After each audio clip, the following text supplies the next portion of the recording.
À travers la tenue de ces assises de Paris dénommée la REF 2021, rencontre des entrepreneurs français avec les délégations venues des 4 continents, il s'agit de sceller une francophonie économique.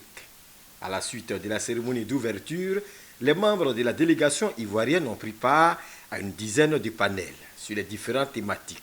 Alors nous avons parlé de l'hydrogène. Donc il faut savoir qu'il y a une évolution technologique importante dans le domaine de l'énergie. C'est l'hydrogène qui va pouvoir à la fois être utilisé comme combustible dans les turbines à gaz. Donc ce sont des partenariats entre des acteurs venant de pays comme la Côte d'Ivoire et d'autres pays de la francophonie qui peuvent permettre de développer ce type de technologie plus rapidement. J'ai eu l'honneur de participer à un panel qui portait sur la souveraineté alimentaire.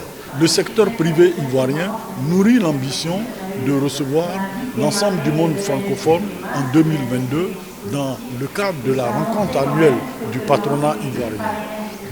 Nous sommes heureux de voir que cette idée-là est soutenue par le chef du gouvernement. Le district d'Abidjan offre les zones industrielles. Nous avons plus de 100 hectares de zones industrielles en aménagement.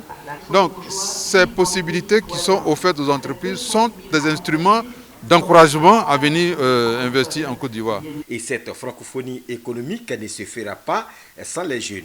Cela permettra donc de créer beaucoup plus de richesses, donc de créer beaucoup d'emplois et forcément de donner beaucoup plus d'opportunités à la jeunesse africaine, que ce soit en termes donc, de formation, mais surtout en termes d'emploi. Donc la question de l'immigration clandestine donc, de jeunes Africains sera réglée à partir de notre capacité mutuelle à créer un environnement propice à l'épanouissement des jeunes Africains sur le continent.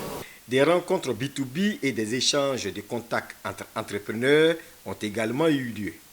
La REF 2021 de Paris s'achève ce jeudi 26 août 2021.